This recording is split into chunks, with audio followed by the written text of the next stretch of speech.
Salam sejahtera saudara yang kekasih di dalam nama Tuhan Yesus Kristus. Kembali kita bertemu dan kita akan terus memikirkan panggilan orang percaya yang sangat unik di dalam hidupnya, di dalam pergumulannya. Penuh dengan kesan-kesan yang menakutkan, sepertinya berat, menggelisahkan, tetapi unik. Justru di sana ada kemenangan, kegairahan yang luar biasa. Sebuah paradoks yang sangat indah, hebat, ajaib.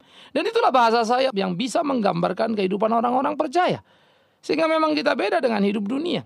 Orang dunia tentu di dalam mendapatkan sesuatu dia bisa bahagia. Kita bisa jadi kehilangan tetapi bahagia.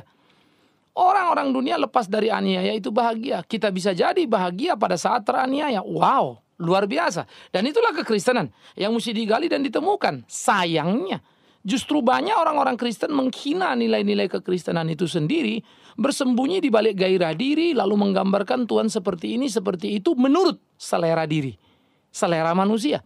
Yang sebetulnya Tuhan tidak pernah tetapkan, ajarkan seperti itu. Tetapi itulah kenyataan. Nah, saudara-saudaraku, kita akan terus berpikir menjadi orang percaya yang sejati itu di dalam pergumulan kehidupan kita. 3 bagian sudah kita bicarakan, sekarang bagian yang terakhir. Bacaan kita masih tetap dari kitab Injil Matius pasal 10, 16 sampai 20. Demikian firman Tuhan. Lihat, aku mengutus kamu seperti domba ke tengah-tengah serigala, sebab itu hendaklah kamu cerdik seperti ular dan tulus seperti merpati. Tetapi waspadalah terhadap semua orang, karena ada yang akan menyerahkan kamu kepada majelis agama, dan mereka akan menyesah kamu di rumah ibadatnya. Dan karena aku, kamu akan digiring ke muka penguasa-penguasa dan raja-raja, sebagai suatu kesaksian bagi mereka dan bagi orang-orang yang tidak mengenal Allah. Apabila mereka menyerahkan kamu, janganlah kamu khawatir akan bagaimana dan akan apa yang harus kamu katakan. Karena semuanya itu akan dikaruniakan kepadamu pada saat itu juga. Karena bukan kamu yang berkata-kata, melainkan Roh Bapamu, Dia yang akan berkata-kata di dalam kamu. Saudara, kita sudah memikirkan beberapa hal yang luar biasa. Bagaimana realita orang Kristen di dalam dunia seperti domba di tengah serigala. Bagaimana ancaman dunia sebuah aniaya. Tetapi bagaimana menghadapi dunia menunggu pertolongan Tuhan. Dan bagaimana Tuhan menolong kita. Ajaib, luar biasa. Nah, itu yang akan kita pikirkan. Karena itu digambarkan kepada kita sebuah peringatan yang sangat menarik yang sudah kita bicarakan. Supaya kita sadar betul kita adalah domba di tengah-tengah serigala. Maka domba di tengah-tengah serigala, saya ulang kembali, tidak ada harapan di sana. Itu sudah kita bicarakan beberapa waktu yang lalu. Itu tindakan bunuh diri. Tetapi memang itulah kenyataan di dalam hidup kita. Seringkali kita menghadapi berbagai pergumulan, persoalan, tekanan. Konsekuensi karena hidup benar. Sepertinya jalan buntu. Sepertinya tidak ada yang bisa kita lalui lagi. Sepertinya kita berhenti dan akan mati di situ. Tetapi saudaraku yang kekasih, ternyata menarik. Di sanalah terjadi pertolongan Tuhan. Maka semakinlah kita pahami betapa hidup kita dipelihara oleh Tuhan. Dan Tuhan tidak pernah meninggalkan kita. Kecuali kita salah mengerti tentang Tuhan, salah memahami apa yang menjadi kehendaknya. Dan itu adalah kesalahan kita sendiri. Saudara-saudaraku, mari kita mulai memikirkan dengan baik-baik arti pertolongan ajaib. Maka dikatakan, kamu harus cerdik seperti ular, tulus seperti merpati. Saya sudah menyinggung beberapa kali bahwa bagian itu tidak akan pernah domba bisa secerdik apapun untuk lepas dari segala. Nggak mungkin. Maka itu bukan soal strategi. Ya, itu bukan soal teknis bagaimana kita mesti menghadapi atau menyelesaikan persoalan. Tetapi itu adalah soal kebenaran yang tidak terbantah.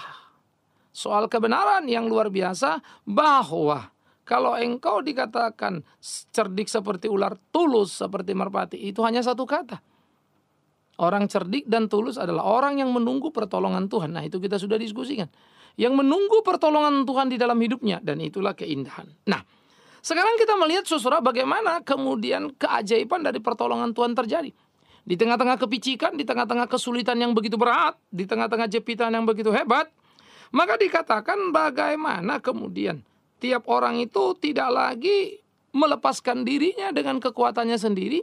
Tetapi bagaimana tiap orang itu mendapatkan kekuatan yang utuh dari Bapa Surgawi. Dan bagaimana tiap orang itu dibimbing oleh Roh Tuhan. Sampai kemudian mereka bisa mengatakan apa yang harus mereka katakan. Tadinya tahu nggak apa yang dikatakan? Nggak tahu. Loh sekarang kenapa tahu apa yang dikatakan? Itulah ajaib. Tuhan memberikan kepada kita. Sepertinya sesuatu sudah buntu, tidak bisa lagi kita atasi. Sepertinya sesuatu sudah buntu dan menghantam seluruh sendi-sendi kehidupan kita. Sepertinya penderitaanlah yang menjadi bagian kita. Tetapi kemudian Tuhan menolong kita sampai kita bisa lolos dari tengah-tengah pergumulan persoalan yang ada. Itu cinta kasih yang luar biasa, cinta kasih yang ajaib, yang menolong kita mampu melihat dan melewati pergumulan yang berat di tengah-tengah kehidupan kita. Nah saudara-saudara, ini menjadi sesuatu yang perlu untuk kita pikirkan bersama-sama. Bagaimana seharusnya kita hidup di dalam pergumulan, hidup di dalam kesulitan, hidup di dalam kepahitan, hidup di dalam kegetiran, supaya kita tidak terjebak pada kesalahan, tetapi tetap kuat dan teguh dalam mengikut Tuhan kita. Ya. Paulus pernah menggambarkan bagaimana kesulitan di dalam pelayanan, betapa beratnya pengalaman yang dialaminya.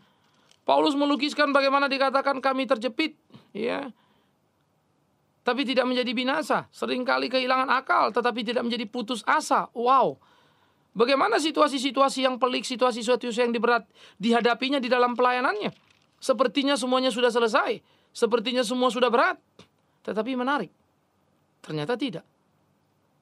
Ada saja jalan keluar di tengah-tengah kebuntuan, dan ini menjadi sesuatu yang sangat luar biasa. Nah oleh karena itu semangat inilah harusnya hidup di dalam hidup kita. Sehingga kita bisa memahami, bisa mengerti apa yang menjadi kehendak Tuhan kita. Bukankah Paulus mengalami satu kengerian yang luar biasa ketika dikatakan iblis mengecoh dan menaruh sesuatu di dalam dirinya? Tentu saja Tuhan izinkan hal itu terjadi. Apa yang terjadi? Wah, dia merasa terganggu dan sakit sekali. Dia berteriak minta tolong kepada Tuhan supaya Tuhan mengangkat itu dari tubuhnya. 3 kali dia berdoa. 3 kali pula Tuhan menjawab dan berkata, tidak Paulus, cukup kasih karuniaku bagimu. Lalu Paulus berkata apa? Sekarang aku tahu di dalam kelemahanku nyatalah kekuatan Tuhan. Ada pertolongan yang ajaib, bukan berarti persoalannya langsung hilang. Bukan berarti sesuatu yang mengganggu dalam duri, dalam daging Paulus itu hilang. Enggak, masih di situ. Tapi Paulus mampu menanggungnya. Paulus mampu mengatasinya. Pertolongan ajaib itu luar biasa. Lain dengan misalnya saudara sakit langsung sembuh kan? Ya memang orang kalau sakit sembuh ya senang. Bagaimana you sakit lalu tidak sembuh-sembuh seperti Paulus, tapi tetap senang, bahkan menikmati kekuasaan Tuhan di dalam apa yang dialami. Pasti tidak akan pernah bisa kita mengerti karena mental kita sudah tidak lagi seperti itu. Ya. Apa yang saya ucapkan tadi seperti yang digambarkan Paulus dalam 2 Korintus 4 itu. Ya. Apa dikatakannya di sana? Wow, dalam segala hal kami ditindas, namun tidak terjepit. Kami habis akal, namun tidak putus asa. Kami dianiaya, namun tidak ditinggalkan sendirian. Kami dihempaskan, namun tidak binasa. Seperti domba di tengah serigala. Tepat sekali. Tetapi Paulus tidak pernah menyerah. Paulus tidak pernah menjual dirinya. Paulus tidak pernah menggadaikan imannya. Paulus tetap percaya pertolongan Tuhan dan didapatkannya tepat pada waktunya. Roh Bapakku yang akan mengatakan padamu apa yang harus kau katakan. Dan Roh Bapakku akan memberikan kepadamu kekuatan untuk menanggung apa yang harus kamu tanggung. Tuhan luar biasa. Oleh karena itu di dalam pergumulan-pergumulan orang-orang percaya harusnya kebergantungan absolutely harus kepada Tuhan. Kebergantungan yang membawa kita makin mengerti apa yang menjadi kehendak Tuhan. Kebergantungan yang menolong kita untuk semakin memahami ketetapan Tuhan. Kebergantungan yang membuat kita kuat di tengah-tengah kehidupan. Nah ini perlu. Oleh karena itu saudaraku yang kekasih, camkan, pikirkan, supaya semua menjadi bagian yang nyata di dalam kehidupan kita sehari-hari. Ini menjadi bagian yang penting.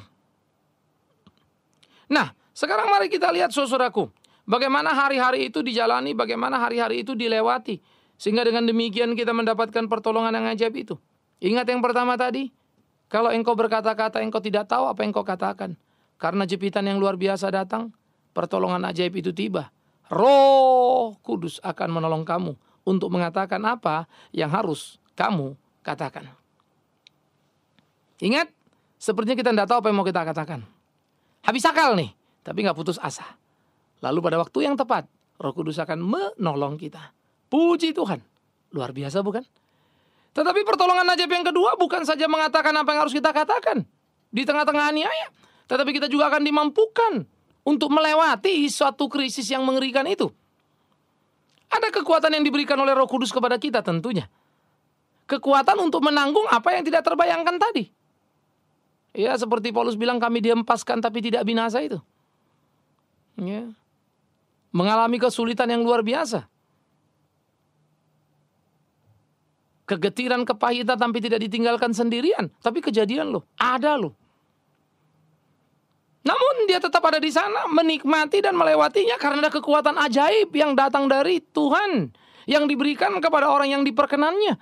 Sehingga dia dimampukan untuk menanggung kesulitan-kesulitan yang ada. Berat, yes, siapa bilang tidak. Tapi dia bisa, yes, itulah luar biasanya. Seharusnya ini menghidupi kehidupan kita. Menjadi pemahaman iman kita yang sungguh di dalam hidup kita. Sehingga kita bisa hidup seperti apa yang Tuhan kehendaki. Dan hidup kita menyenangkan hati Tuhan, saudaraku. Camkan, pikirkan. Bagian ini menjadi bagian yang penting di dalam kehidupan kita. Sehingga di dalamnya sungguh-sungguh nama Tuhan yang dipermuliakan. Nah, ini menjadi bagian yang harus kita pikirkan. Oleh karena itulah seharusnya kita bisa melihat di dalam pergumulan kehidupan kita. Apa yang mestinya bisa kita kerjakan, kita lakukan. Sehingga di dalamnya sungguh-sungguh nama Tuhan ditinggikan, diagungkan, dimuliakan. Saudara yang kekasih di dalam Yesus Kristus Tuhan. Kita diberi hikmat untuk mengatakan apa yang harus kita katakan. Tetapi kita diberi kekuatan menanggung apa yang terjadi di dalam kehidupan. Selesai? Oh tidak. Masih ada yang berikutnya, saudaraku. Menjadi menarik. Ketika yang ketiga pula. Akhirnya kita bisa melewati persoalan. Sekalipun persoalan itu tampak masih ada di situ. Wow. Seperti Paulus tadi kan. Persoalannya masih ada. Ada, durinya tidak hilang. Loh, gimana dong pertolongan Tuhan? Oh, nyata sekali. Karena Paulus bisa menikmati. Jadi, jangan picik dan berpikir pertolongan Tuhan berarti persoalanmu langsung beres semuanya. No. Kita punya kualifikasi iman dalam proses pertumbuhan. Itu sebab rasanya makin dekat Tuhan, badai kok makin bertiup kencang. Yes, memang begitu faktanya.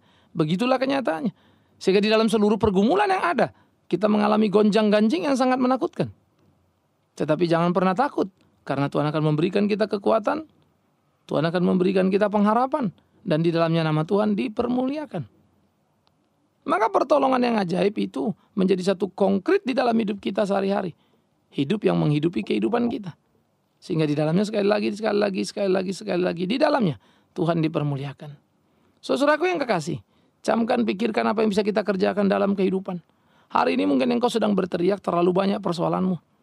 Mungkin engkau melayani dikhianati, engkau melayani difitnah, engkau melayani tidak dihargai, engkau rasa terpojok. Demi Tuhan yang hidup, Tuhan akan menolongmu dari keterpojokanmu. Asal engkau sabar menunggu pertolongan Dia. Mengadu dan menaruh harapmu kepada Dia. Jangan bodoh untuk terjebak pada perangkap yang salah. Nah, jadi di dalam bagian-bagian seperti itu, saudara mesti mampu mengerjakan apa yang harusnya bisa dikerjakan dalam kehidupan ini. Ini penting untuk kita pikirkan, untuk kita lakukan dalam keseharian kita. Yang kedua yang perlu juga untuk kita pikirkan bersama-sama, saudaraku, adalah bagaimana seharusnya kita menghidupi kehidupan kita. Sehingga hidup kita menjadi hidup yang menyenangkan hati Tuhan kita. Apa itu? Bagaimana itu? Yaitu bagaimana kita melakukan segala sesuatu di dalamnya Tuhan ditinggikan dan diagungkan.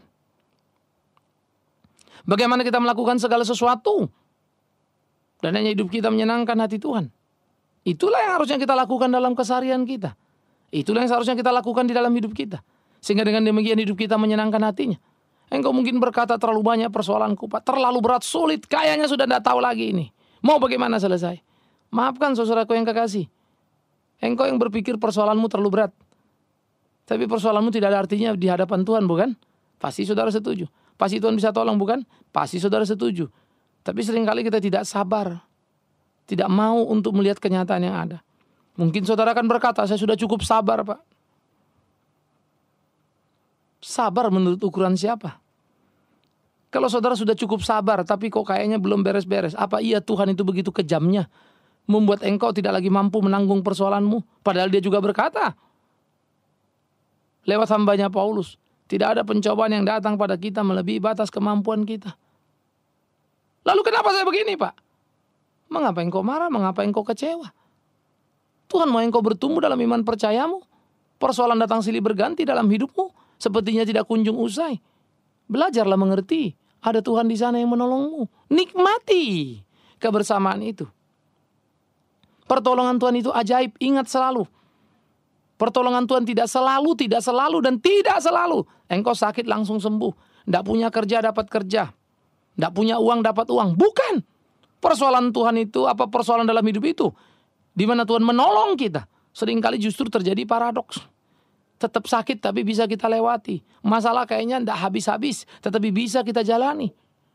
Aniaya datang, tapi kita bisa merasa bahagia dan terhormat di sana. Apalah kita? Rasul Paulus saja rasul yang luar biasa kok. Mengalami kepahitan, kesulitan. Seperti yang tadi saya gambarkan, yang digambarkan dalam 2 Korintus 4 itu. Ingat, sekali lagi saya akan baca dan mengingatkan ini kepada setiap saudara. Ya, 2 Korintus 4 ayat 7 dan seterusnya. Maka dikatakannya, tetapi harta ini kami punyai dalam bejana tanah liat, supaya nyata bahwa kekuatan yang melimpah-limpah itu berasal dari Allah, bukan dari diri kami. Hebat kan? Kalau kau percaya Allah, bergantunglah pada Dia. Maka Paulus berkata, dalam segala hal kami ditindas, namun tidak terjepit. Kami habis akal, namun tidak putus asa. Kami dianiaya, namun tidak ditinggalkan sendirian. Kami diempas, namun tidak binasa. Wow. Paradoks sekali ya. Jadi terhempas iya, terjepit iya, putus asa iya. Selesai, habis hidupnya? Enggak, bisa lewat lagi. Oh. Tapi mungkin Anda akan berkata, itulah yang saya tidak suka. Bukankah begitu saudaraku? Yang kita suka kan ada persoalan kita langsung cik plak pung beres. Seperti nulis pakai pensil lalu dihapus pakai stip, selesai. Salah nulis ballpoint di tipex, hilang, beres. Mental kita memang jadi mental yang salah karena berbagai khotbah yang meninabobokkan. Mengiming-iming sesuatu yang tidak pernah diajarkan Alkitab secara utuh. Dia cuma mengambil separuh saja atau bahkan 1/4 kali dari kebenaran itu. Tapi mengabaikan yang lainnya. Apa nggak bisa Pak orang sakit sembuh? Bisa, siapa bilang tidak? Tapi tidak selalu begitu. Apa nggak bisa Pak orang nggak dapat kerja lalu berdoa dapat kerja? Bisa, tapi nggak selalu begitu. Pertolongan Tuhan unik kok. Iya. Paulus sudah berkata bukan? Kita ditindas, yes, tapi tidak terjepit. Penindasan ada lah terus, tapi nggak kejepit tuh. Nggak habis dari situ. Nah, itu tingkat iman kita. Ketika iman kita makin tumbuh dan Tuhan mau kita naik kelas, persoalan datang silih berganti penuh dengan kesulitan. Saudara-saudara, saya coba melayani Tuhan setulus mungkin. Tidak pernah mengambil keuntungan untuk diri sendiri. Coba memakai apa yang Tuhan beri untuk menjadi alat dalam pelayanan. Apa saudara pikir terus pelayanan saya mulus? Ya enggak. Ada aja yang kurang puas. Bahkan saya sering kali difitnah. Sedih, mau nangis, mau ngamuk. Kadang saya rasakan kemanusiaan saya itu keluarnya wah lah begitu ya. Sampai sering kali saya jadi malu sama Tuhan. Tidak seharusnya saya begitu. Doa lagi, minta ampun lagi, supaya saya belajar lebih dewasa lagi. Perasaannya saya layak dihormati untuk apa yang saya kerjakan, tapi boro-boro dihormati. Yang ada malah omongan tidak mengenakan. Saya tersinggung, saya marah. Tapi kemudian pikir-pikir lagi. Loh ini mau apa ini? Yang saya layani siapa? Kalau mau marah siapa yang mesti marah? Duduk diam lagi, tenang lagi, mikir lagi. Tapi kemanusiaan kita keluar. Sometimes meledak. Puas rasanya hati ngomong. Apalagi kalau bisa menguliti, menelanjangi orang lain kan begitu ya.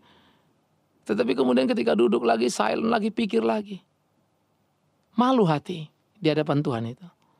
Maka saya mengerti kalau saudara berkata, gak gampang Pak hidup seperti itu. Ya memang iya, saya juga begitu kok. Tapi mari kita lihat Alkitab, mari kita lihat anak-anak Tuhan yang sejati, mari kita lihat para rasul itu. Mereka kuat dan bisa. Kenapa kita tidak? Karena kita cengeng. Kenapa kita tidak? Karena kita mau bermanja-manja, kita sangat mencintai diri kita, bukan Tuhan kita.